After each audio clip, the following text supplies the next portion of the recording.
আপনারা দেখছেন channel SB news.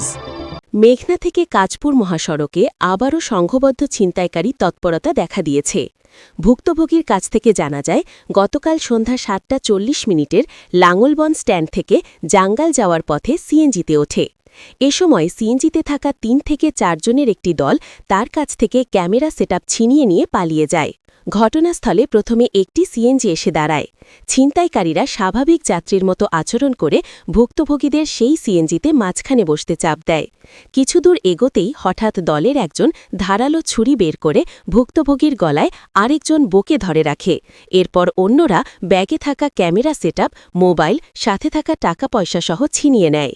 পরে যাত্রীকে মারধর করতে করতে কেওডালা ইউটার্ন ঘুরে সোনারগাঁও সাদিপুর এসে তাকে ধাক্কা মেরে রাস্তায় ফেলে যায়।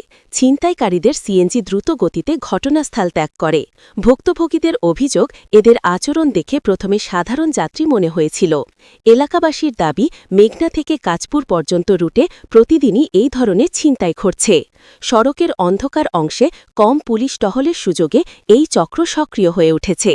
পুলিশের প্রতি আহ্বান, ভুক্তভোগীর দাবি, দ্রুত ঘটনাটি সিসিটিভি ফুটেজ, রুট চেকপোস্ট এবং সিএনজি চালকদের তালিকা ব্যবহার করে ছিনতাইকারীদের শনাক্ত করার দাবি জানিয়েছেন। সাধারণ যাত্রীদেরও সতর্ক থাকার পরামর্শ দেওয়া হচ্ছে, বিশেষ করে সন্ধ্যার পর অপরিচিত সিএনজিতে মাঝখানে বসা বা সন্দেহজনক যাত্রীদের এড়িয়ে চলার জন্য। আপনারা দেখছেন চ্যানেল এসবি নিউজ।